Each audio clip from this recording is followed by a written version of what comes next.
இன்றைக்கி நம்ம பார்க்க போகிறது தேங்காய் சாதம் தான் எப்படி செய்கிறதுன்னு பார்க்க போகிறோம். என்னடா தேங்காய் சாதமாக நம்ம எல்லாருமே செய்வோமே, தேங்காய் சாதம் ரொம்ப ஈஸியானது தானே அப்படின்னு நீங்கள் நினைக்கலாம். கண்டிப்பாக ரொம்ப ஈஸியானது தான். 10 நிமிஷத்தில் நம்ம இந்த தேங்காய் சாதத்தை ரெடி பண்ணிடலாம். ஆனால் அதோட ஒரு சில டிப்ஸோடு நம்ம ஃபாலோ பண்ணோன்னா அந்த தேங்காய் சாதத்தோட மனமும் சுவையும் இன்னும் கூடுதலாக நமக்கு கிடைக்கும். அந்த டிப்ஸோடு தான் நான் இன்றைக்கி உங்களோட ஷேர் பண்ணிக்க போகிறேன். வாங்க வீடியோக்குள்ளே போகலாம். வெல்கம் டு சிபி சமையல். தேங்காய் சாதம் செய்கிறதுக்காக வானொலி நான் போட்டிருக்கேன். அதில் ஃபஸ்ட்டு டிப்ஸாக என்ன பார்த்திங்கன்னா நெய். கண்டிப்பாக தேங்காய் சாதம் ஒரே ஒரு ஸ்பூன் அளவுக்கு நெய் சேர்த்து செஞ்சிங்கன்னா நல்ல மணமாக இருக்கும். அதோட ஒரு குழிக்கரண்டி எண்ணெயும் சேர்த்துக்கோங்க. இது ரெண்டுமே நல்லா சூடாகட்டும். சூடானதுக்கப்புறமா கடுகு 1 டீஸ்பூன் சேர்த்துக்கோங்க, உளுத்தம்பருப்பு 1 டீஸ்பூன் சேர்த்துக்கோங்க, கடலைப்பருப்பு 1 டீஸ்பூன் சேர்த்துக்கோங்க, 1/2 டீஸ்பூனுக்கு அளவுக்கு ஜீரகம் சேர்த்துக்கோங்க. அதோட வரமிளகாவை நான் 1 கிள்ளி போட்டு சேர்த்துருக்கேன், அதையும் சேர்த்துக்கலாம். பச்சை மிளகாவும் கருவேப்பிலையும் நான் இங்கே சேர்த்துருக்கேன், அதையும் சேர்த்துக்கலாம். பச்சை மிளகாவை சின்ன சின்னதாக கட் பண்ணியிருக்கேன். தேங்காய் சாதத்தோட செகண்ட் டிப் என்னன்னு பார்த்தீங்கன்னா, நம்ம தாளிக்கிற சாமான் வந்து லோ ஃப்ளேமில் வச்சு தான் நம்ம தாளிக்கணும். அப்போ தான் நம்மளுக்கு கோல்டன் கலரில் கரெக்டாக வரும். நல்லா கிறிஸ்பியாக நம்மளுக்கு அந்த உளுத்தம்பருப்பும் கடலைப்பருப்பும் கிடைக்கும்.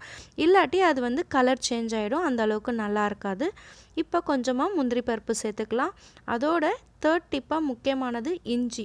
ஒரே 1 இன்ச் அளவுக்கு இஞ்சி நல்லா பொடிசாக கட் பண்ணி சேர்த்துருக்கேன். அதை கண்டிப்பாக சேர்த்துக்கோங்க, மிஸ் பண்ணாமல்.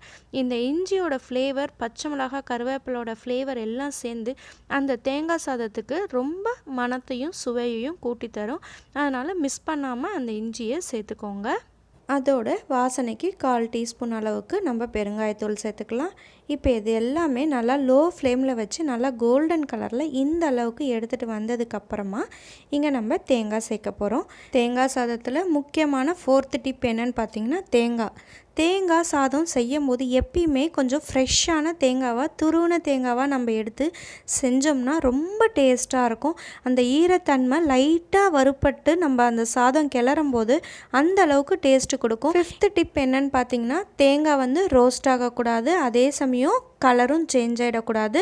நம்ம தேங்காய் சேர்த்து கரெக்டாக 2லேருந்து 3 நிமிஷம் லோ ஃப்ளேமில் வச்சு இந்த மாதிரி நம்ம கிளறணும் அப்படின்னா போதும். கரெக்டான பக்குவத்தில் நம்மளுக்கு கிடச்சிடும். தேங்காய் கலர் சேஞ்ச் ஆகிடுச்சுன்னா தேங்காய் சாதத்தில் டேஸ்ட் இருக்கவே இருக்காது. அந்த ஃப்ரெஷ்ஷான தேங்காய் லைட்டாக அந்த ஈரத்தன்மை ட்ரை ஆகி நம்ம சேர்க்கும் போது, சாதம் சேர்த்து கிளறும் போது அவ்வளோ டேஸ்ட்டும் மனமும் நம்மளுக்கு கிடைக்கும் இந்த தேங்காய் சாதத்தில். இப்போ இந்த தேங்காய் சாதத்துக்கு தேவையான அளவு நான் உப்பு சேர்த்துருக்கேன். இது எல்லாத்தையும் சேர்த்துட்டு ஜஸ்ட் 1 நிமிஷம் கிளறிட்டு ஒயிட் ரைஸ் சேர்க்க போகிறோம். ஒயிட் ரைஸ் வந்து நம்மளோட முக்கியமான 6th டிப்பாக இடம் பிடிக்குது. ஏன்னா இந்த ஒயிட் ரைஸ் வந்து நல்ல உதிரியாக இருக்கணும். அப்போ தான் நம்மளுக்கு தேங்காய் சாதம் நல்லாயிருக்கும். குழஞ்சிடுச்சு அப்படின்னா கண்டிப்பாக நம்ம தேங்காய் சாதம் நல்லாவே இருக்காது. அதனால் எந்த அளவுக்கு உதிரியாக எடுக்க முடியுமோ அந்த அளவுக்கு தேங்காய் சாதத்துக்கு சாப்பாடை வந்து நீங்கள் உதிரியாக எடுத்து வச்சுக்கோங்க. அதையும் சேர்த்துட்டு நம்ம ஒரு 2 நிமிஷத்துக்கு கிளறணும் அப்படின்னா போதும். எல்லாம் ஒன்றோட ஒன்று மிக்ஸ் ஆகிடுச்சுன்னா ஆஃப் பண்ணிடலாம். அவ்வளோதான். ரொம்ப சிம்பிளான மெத்தடில் இந்த தேங்காய் சாதத்தை நம்ம ரெடி பண்ணிட்டோம்.